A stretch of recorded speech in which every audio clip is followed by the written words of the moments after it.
bahwa sesungguhnya rezim kekuasaan, siapapun dia, yang berdiri atas dasar kecurangan pasti akan tumbang dan binasa.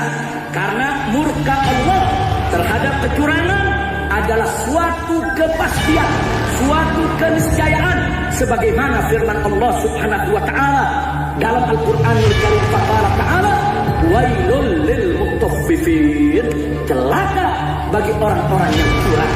Allah sudah memvonis, Allah sudah memutuskan, Allah sudah menetapkan bahwa orang-orang yang curang celaka, celaka.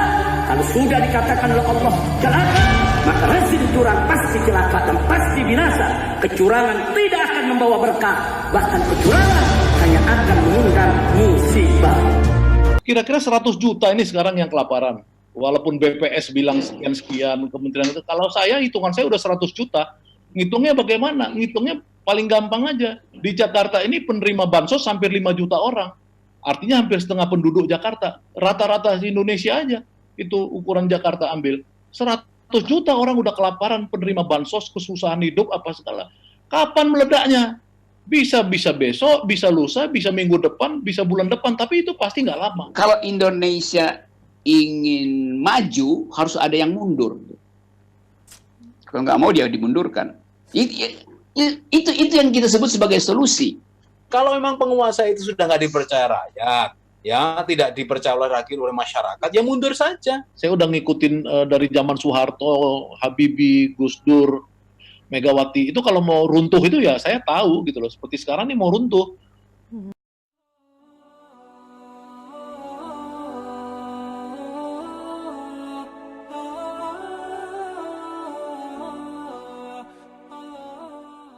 Saya serukan kepada segenap rakyat dan bangsa Indonesia untuk tidak mengakui kekuasaan siapapun yang berdiri atas dasar kezaliman dan kecurangan.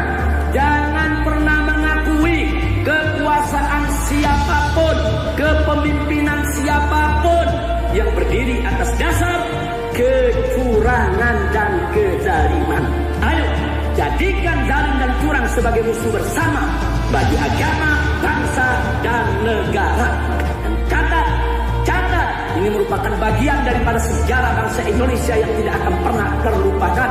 Catat dengan tinta emas, sebenarnya kita, rakyat dan bangsa Indonesia, telah memenangkan Pilpres tahun 2019. Tapi sayang, sejuta sayang, kemenangan kita dirampas secara zalim, curang, dan brutal oleh kekuatan rezim yang culas dan licik ini, saudara. Tapi jangan putus asa. Insya Allah kita akan atur strategi kembali. Insya Allah kita kembali tancapkan niat dan bulatkan tekad untuk mengatur strategi juang ke depan, untuk kita rebut kembali kemenangan kita yang dirampas, yang dirampok secara curang, secara licik, secara culas, secara zalim, secara brutal oleh rezim yang berkuasa. Nah, karena itu kita ajak semuanya kepada umat Islam, jangan putus asa dalam perjuangan. Yakinlah bahwa sesungguhnya rezim kekuasaan, siapapun dia, yang berdiri atas dasar kecurangan pasti akan tumbang dan binasa. Karena murka Allah terhadap kecurangan adalah suatu kepastian, suatu keniscayaan, sebagaimana firman Allah Subhanahu wa taala dalam Al-Qur'anul Karim, faqala ta'ala wailul lil mutaffifin, celaka bagi orang-orang yang curang. Allah sudah memvonis, Allah sudah memutuskan, Allah sudah menetapkan bahwa orang-orang yang curang celaka, celaka. Kalau sudah dikatakan oleh Allah celaka, maka rezim curang pasti celaka dan pasti binasa. Kecurangan tidak akan membawa berkah, bahkan kecurangan hanya akan mengundang musibah. Kita akan membahas akan dibawa kemana ini Indonesia ya dengan situasi seperti ini. Ada narasumber Kak Syahganda Nainggolan. Ya, halo Kak Syahganda. Assalamualaikum. Waalaikumsalam. Ya, ada Kak Tova Mustafa Nahrawardaya, kok Kak Tova. Ya, kemudian Kak Rocky Gerung. Apa kabar? Baik. Tumben. Ya, tumben apa? Udah suka salah tingkah gak jelas ini. Penanganan COVID ini orang jadi tidak tahu apa mau dibawa kemana. Ya saya mau nanya juga bingung mau nanya kemana gitu, karena ya sudah seperti ini inilah, ya gimana ya? Enggak, itu saya kira itu bagian dari kesengajaan juga. Karena selama ada COVID, maka pemerintah akan jualan isu itu supaya dapat utang. Supaya DPR tidak ngegrocekin perubahan anggaran. Tadi siang Presiden mimpin rapat di Bogor, ya, Istana Bogor, rapat kabinet terbatas. Isinya cuma satu. Presiden Jokowi ingin agar supaya di tahun 2021 APBN pulih dengan asumsi bahwa ekonomi Indonesia harus tumbuh di atas ekonomi dunia. Dia sebutkan begitu. Saya ingin ekonomi Indonesia tumbuh di atas ekonomi dunia itu. Sementara sehari sebelumnya Sri Mulyani bilang siap-siap karena bencana ekonomi akan tiba. Jadi bayangkan, Sri Mulyani sangat pesimis, Jokowi sangat optimis. Jadi di mana koherensi argumentasi istana kebijakan untuk meyakinkan investor bahwa Indonesia ada dalam keadaan sehat? Ya tentu saja investor akan dengar keterangan dari Sri Mulyani bahwa Indonesia ada dalam keadaan bahaya. Jokowi justru bilang enggak, kita akan tumbuh melampaui dunia. Itu kalkulasi dari mana bahwa kita akan melampaui dunia? Rakyat harus percaya yang mana ini, Kak Rocky? Ya justru itu presiden nyuruh Indonesia melampaui dunia, itu sama dengan dia suruh pohon pepaya berbuah nangka itu. Coba. Bruri posul Itu- rumah dong nanti. Ya itu yang namanya Joko tingkir ke selek klepon alias oon kan. Memang begitu jadinya kan kita nggak punya lagi kecerdasan untuk menilai ucapan presiden. Kasir negara bilang kas kosong. Terus oke, nanti ekonomi akan ditumbuhkan dengan cara apa itu? Hal yang sederhana.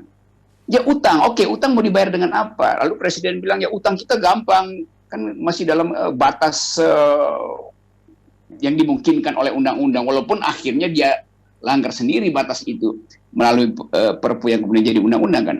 Tapi kan orang berpikir, memang kalau kita berutang itu dalam rangka penanganan COVID, mau bayar pakai apa? Kan mesti dibayar pakai pajak kan? Lalu tax ratio kita 40%, 21%, 25%. Tax ratio kita 9%, mau bayar dengan 9%. Itu sama dengan mangga harum manis itu, nggak ada manisnya, terus dikasih gula, dikasih karamel, lalu rasa manis itu. Kan mesti secara otentik mangga itu menghasilkan rasa manis, bukan karena dikasih gula tuh. Begitu juga soal pajak. Secara otentik kita harusnya tax ratio kita 15-20% baru dianggap aman untuk ngutang. Ini 9%. Mau dibayar pakai apa itu? Jadi kekacauan itu yang dibaca oleh publik internasional sehingga pengamat internasional, bisnis community, political scientist menganggap Indonesia ini udah gagal. Semakin Pak Presiden itu bilang kami sedang kelihatan sibuk, kami sedang kelihatan berupaya, itu semakin jatuh reputasi presiden itu. Jadi kekonyolan demi kekonyolan dihasilkan dari sidang kabinet. Dan ajaibnya nggak ada satu menteri pun datang dengan solusi alternatif.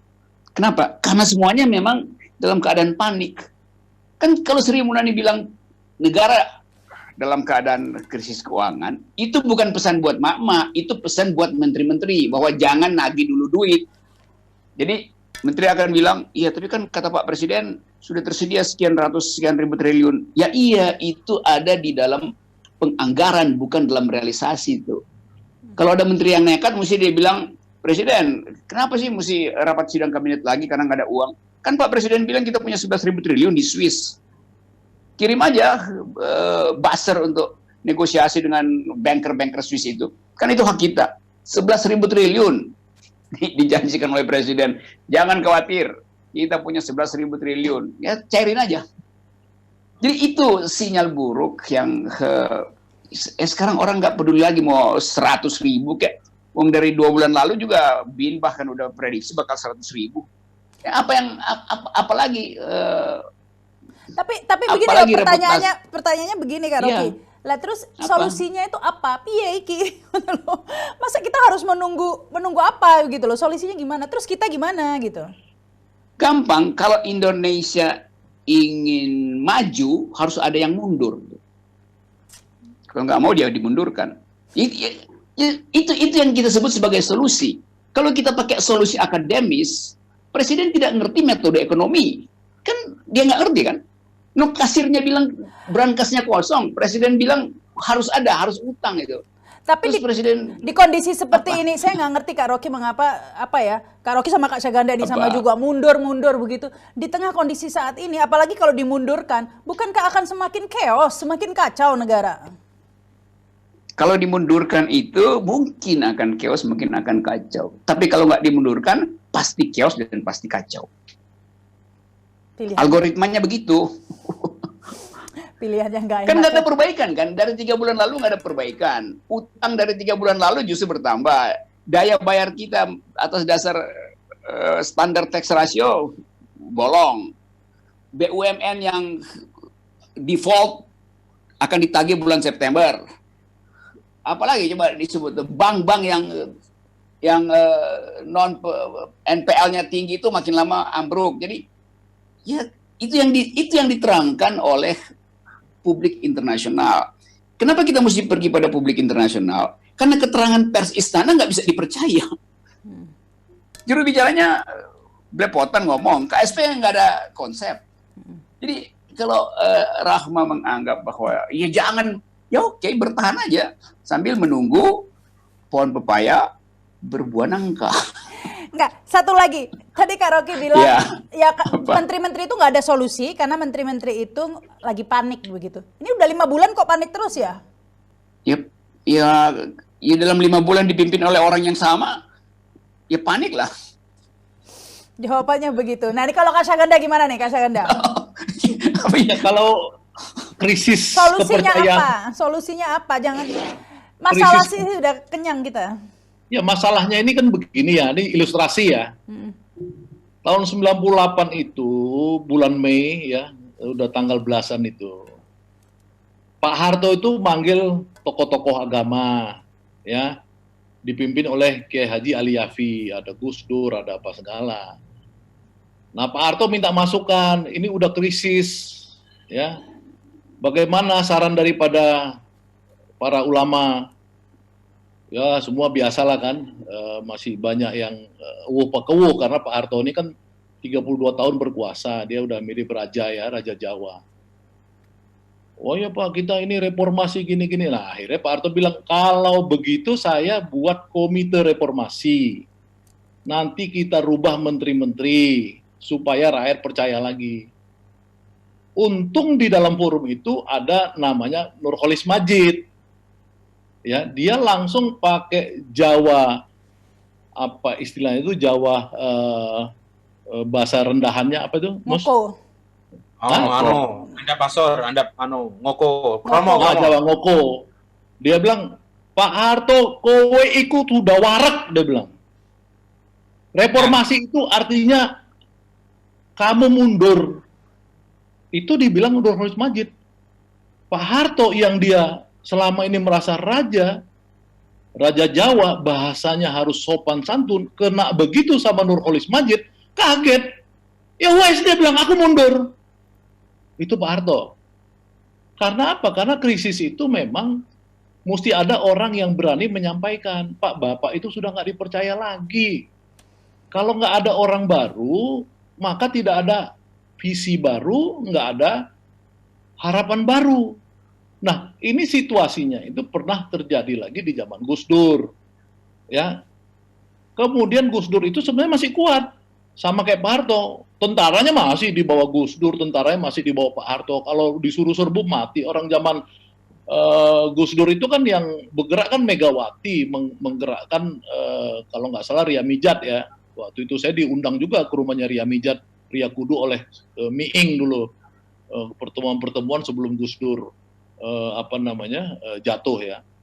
Nah tapi Gus Dur juga punya sifat kenegarawan, ketika dia lihat ini kalau saya bertahan akan ada tumpah darah, maka Gus Dur itu memilih mundur. Jadi begini, kalau mau maju mesti ada yang mundur, istilah Bung Rocky tadi, memang harus ada kesadaran. Kalau orang bicara cuman hak, ini hak konstitusi aku kan masih baru, ini belum lagi selesai 2024, anakku belum jadi wali kota di Solo, mantuku belum jadi wali kota di Medan, wah macam-macam apa segala. Nah kalau pakai begitu-begitu, pokoknya ya memang susah. Maka kita hanya bisa menunggu ya krisis kepercayaan kepada rejim ini, ya ketika orang-orang lapar itu sudah bangkit dari rumahnya itu akan menumpahkan kekecewaannya itu yang disebut social unrest itu ke jalan-jalan. Nah kalau ini yang terjadi, maka kita itu satu orang pun dari kita dalam bangsa ini tidak ada yang mampu mengendalikan situasi. Mau tentara, mau polisi, mau apa nggak bisa. Kalau orang marah, ini kan kira-kira 100 juta ini sekarang yang kelaparan. Walaupun BPS bilang sekian-sekian, kementerian itu, kalau hitungan saya udah 100 juta, ngitungnya bagaimana? Ngitungnya paling gampang aja. Di Jakarta ini penerima bansos hampir 5 juta orang. Artinya hampir setengah penduduk Jakarta. Rata-rata di Indonesia aja. Itu ukuran Jakarta ambil. 100 juta orang udah kelaparan, penerima bansos, kesusahan hidup, apa segala. Kapan meledaknya? Bisa besok, bisa lusa, bisa minggu depan, bisa bulan depan, tapi itu pasti nggak lama. Jangan didoain dong, Kak Syahganda, nanti kan ya banyak korban. Nah, makanya maksud saya itu, kalau ini orang seperti Gus Dur, ya maka dia itu legowo bahasa Jawanya. Saya bukan Jawa, tapi saya ngerti legowo, ya kan. Nah itulah terserah. Jadi pilihannya cuma itu. Baik. Ya kalau misalkan sadar silahkan, nggak sadar ya tetap aja mencapai titik nol. Apa ada tanda-tanda yang disebut Rocky tadi bahwa udah menteri-menteri udah saling berantem sekarang? Kenapa? Karena disuruh kerja tapi nggak ada sinkronnya. Udah pada bingung. Baik. Kalau menterinya bingung apalagi rakyatnya. Ini yang terakhir, Kak Tova. Silakan. Solusinya apa kalau menurut Kak Tova? Solusinya? Ya solusinya tadi itu Mas Rocky Gerung itu, cuman menurut saya gini.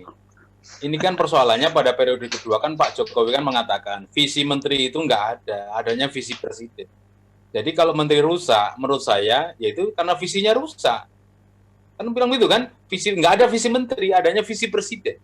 Jadi menteri-menteri bekerja bisa atau enggak itu kan karena visi.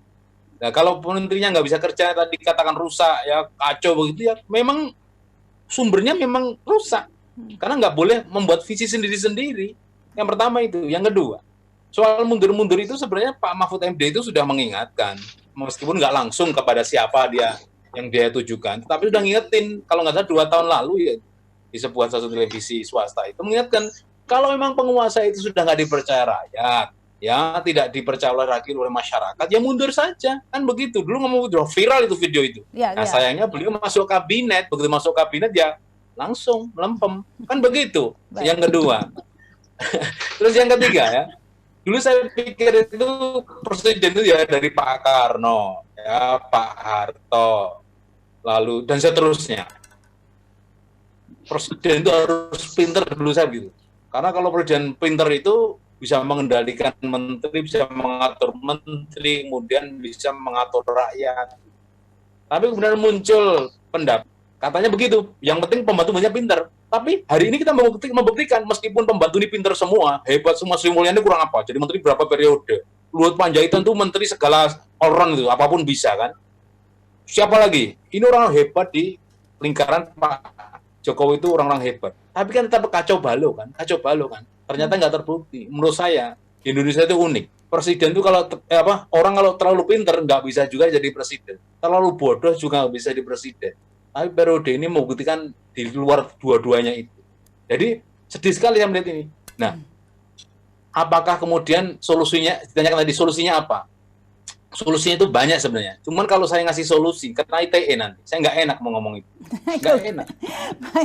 Karena kita serba nggak enak kan. Ini sudah undang-undang ITE ini ada di depan kita semua. Dipakai untuk menjebak kebanyakan orang. Ini ada yang trauma rupanya, agak trauma ini.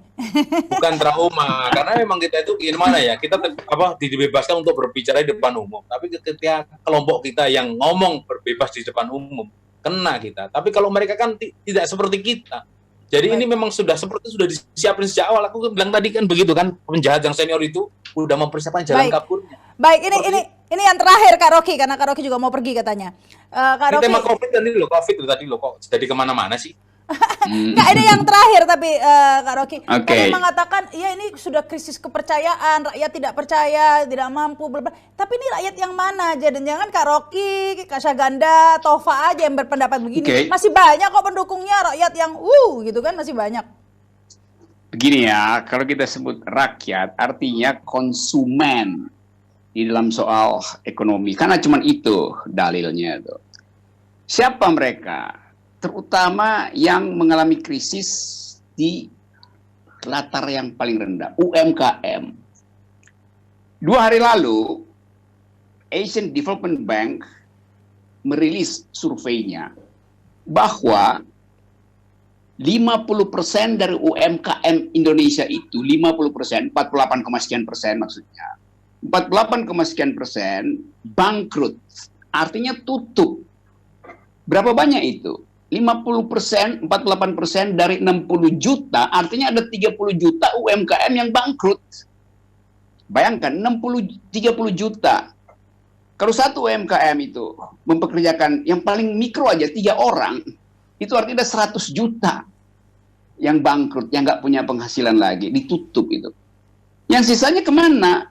Yang sisanya 30% mengalami kesulitan pemasaran. Karena daya beli turun. Yang 20% sisa, yang 20% nggak bisa berproduksi karena bahan bakunya terganggu oleh supply chain dunia yang terhambat.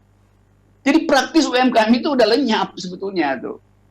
Nah itu melibatkan 60 juta manusia Indonesia yang bekerja di bidang itu. Dikalikan 3 udah 180 juta. Kalau satu UMKM itu menghidupkan 3 manusia. Jadi ada 180 juta manusia Indonesia yang menunggu harapan dari istana. Mereka ini yang disebut the silent majority. Yang tidak mungkin mengucapkan pikirannya karena nggak mampu untuk masuk di dalam komunikasi politik yang canggih. Karena hidupnya memang di latar bawah. Tapi mereka lah yang kita dengar suaranya setiap hari mengeluh. Emak-emak yang merasa bahwa dompetnya nggak ada yang tersisa buat jajan anaknya yang di PAUD. Itu nggak bisa dibaca oleh pers, apalagi dibaca oleh presiden. Bahwa ada anak sekolah yang bunuh diri karena nggak bisa beli pulsa, HP-nya habis itu. Itu mereka, semua itu yang disebut rakyat Indonesia. Mereka itu diam aja, kecuali kemudian terjadi precipitating factor, yaitu gejolak kecil di istana. 2 menteri mengatakan kami mundur, yang tadi itu, yang silent majority itu akan dipimpin oleh tokoh oposisi yang mungkin basisnya politik, mungkin basisnya agama. Jadi itu yang disebut rumus-rumus sosiologi sedang bekerja. Dan itu di luar kemampuan nalar dari sang pemimpin. Karena dia nggak ngerti apa yang terjadi. Tuh. Ini keadaannya begitu. Tuh. Jadi sekali lagi, poin saya adalah manusia Indonesia, rakyat Indonesia, itu sangat nerimo keadaan. Tetapi ekstrim lain dari masyarakat Indonesia selain nerimo adalah ngamuk. Nah dari nerimo ke ngamuk itu jaraknya mungkin cuma 20 meter. Dari mana? Dari pompa bensin gitu. Terbakar satu pompa bensin, terbakar seluruh ibu kota. Karena tadi bukan kita nakut-nakuti, ini adalah rumus sosiologi. Mereka yang belajar ilmu sosial ngerti potensi ini. Itu yang juga diterangkan tadi oleh Syaganda waktu reformasi. Presiden Soeharto legitimasinya kuat banget. 70%, 80% dukungan DPR. Tapi 2 menteri mengatakan, kami nggak sanggup lagi itu. Maka 3 ikut, 9 ikut. Lalu timbullah voluntarisme dari masyarakat sipil untuk menekan Presiden Soeharto supaya mundur aja. Dan Presiden Soeharto katakan, iya oke. Karena saya nggak mampu lagi. Dia tahu keadaan. Bahayanya yang sekarang nggak tahu keadaan. Kan itu konklusi saya tuh. Saya Rocky Gerung di Sarita, Sarinya Berita. Terima Sampai kasih. ketemu. Jadi itu bahaya juga. Kenapa sih buru-buru mulu ini sekarang gitu ya? Sekarang sombong deh. Udah benar, udah ditutup Rocky Gerung, udah bagus lah. Udah dibikin beritanya udah selesai. Iya, Oke, iya. aku pamit duluan ya. Silakan Iya. nyambung kalian ya. Yo, terima kasih Kak Oke, Rocky. Ganda. Oke, makan siap. yuk. Yo. Itu kalau merasa nggak mampu ya. Tapi kalau merasa mampu ya, ataupun menganggap bahwa yang nggak mampu itu sebenarnya cuma menteri-menterinya. Jadi tidak mungkin itu terjadi ya Kak Syaganda, bahwa kesadaran sendiri begitu. Iya, tapi kan nanti jadi yang saya bilang tadi seperti orang pertandingan catur ya. Itu kan memang dia udah bingung sendiri. Akhirnya rajanya nggak bisa bergerak lagi kiri kanan gitu kan. Lama-lama ya rubuh sendiri, nyerah sendiri. Nah cuman kan orang kalau misalkan nyerah sendiri itu kan kadung rakyatnya ini kalau menurut Prabowo Subianto ya atau Kementerian Pertahanan kan sudah mengumumkan ketahanan pangan kita, beras kita kan cuma dua bulan lagi, lebih dikit lah. Maka Jokowi kemudian menyiapkan untuk membuat food estate di Kalimantan. Nah, mereka udah merancang, tapi kan Kalimantan itu kan bukan tempat yang pas untuk beras, untuk padi. Dari zaman Pak Harto kan gagal. Jadi kalau kita tidak punya lagi beras ya, kemudian kita berusaha impor dari Vietnam dan Thailand, tapi Vietnam dan Thailand kan sudah stop ekspor, dia nggak mau ekspor beras. Kemudian kalau kita misalkan mau cari ke Myanmar, belum tentu juga Myanmar mau. Nah, jadi saya pikir ya ini situasinya sangat berat ya kalau kita udah nggak punya. Sementara kalau kita mau diversifikasi makanan sekarang udah susah juga. Jadi memang ini sudah Indonesia dalam keadaan bahaya besar gitu. Ya kalau orang itu yang orang berkuasa yang pengen memang gitulah. Memang kalau kekuasaan itu kan nikmat karena pintunya menteri-menteri dibuka, ya kan, kemudian pejabat dibuka, ada ajudan apa. Jadi nggak pernah merasa apa yang saya omongkan ini dan apa yang diomongkan oleh Rocky Gerung dan Mustafa tadi. Tapi kalau saya kan karena memang saya dunianya itu dunia di bawah grassroots ya. LSM, serikat buruh, ya, kemudian aktivis apa segala. Jadi saya ngerti, saya udah ngikutin dari zaman Soeharto, Habibie, Gus Dur, Megawati. Itu kalau mau runtuh itu ya saya tahu gitu loh. Seperti sekarang nih mau runtuh. Ramalan dari Syahganda Nainggolan, demikian. Baik, silakan Tova terakhir. Mungkin ada yang ditambahkan. Baik. Jadi masa pandemi ini memang menguji kita semua. Kalau rakyat gagal itu ya biasa, rakyat itu kan tidak memiliki kekuasaan, rakyat itu kan diatur oleh para penguasa dengan regulasi mereka. Tapi kalau yang gagal itu penguasanya kan repot ini. Maka di buku Ihya Ulumuddin itu Al-Ghazali mengatakan demikian, masyarakat itu rusak, masyarakat itu kacau. Itu penyebabnya itu penguasanya. Tapi Al-Ghazali nggak berhenti di situ, penguasa itu rusak. Itu karena disebabkan oleh para ulama. Bayangkan coba. Jadi Al-Ghazali mengatakan ulama inilah sumbernya. Ulama bisa merusak penguasa, penguasa bisa merusak masyarakat. Kan hebat ini. Nah, repotnya sekarang kalau ulama itu bergandeng tangan dengan penguasanya. Ini kan repot banget. Bagaimana ulama kan mengatakan jihad paling afdal ulama kan mengingatkan penguasa kan? Mengingatkan kebenaran di depan penguasa. Nah, kalau ulamanya bergandeng tangan dengan penguasa repot tuh. Nggak enak mau mengingatkan itu.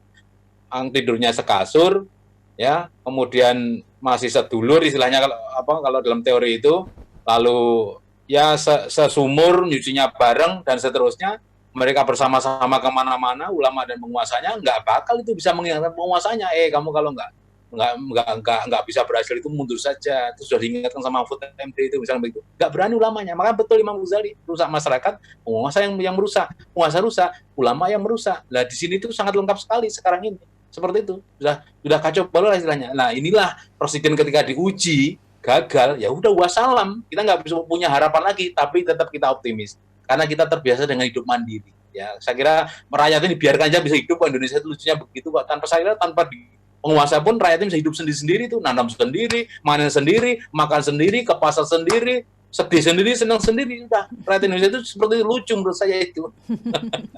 Baik. Terima kasih ini Kak Tova, Kak Syahganda. Mudah-mudahan rakyat Indonesia kasih. tetap bersabar ya, karena ini tampaknya masih panjang. Semangat. Ya tetap semangat, bersabar karena sudah 5 bulan tapi belum menunjukkan tanda-tanda akan flatten ya, akan menurun begitu kurvanya. Jadi tampaknya masih panjang ya, namanya cobaan itu panjang ya. Kalau pendek namanya, kalau singkat namanya cobain ya.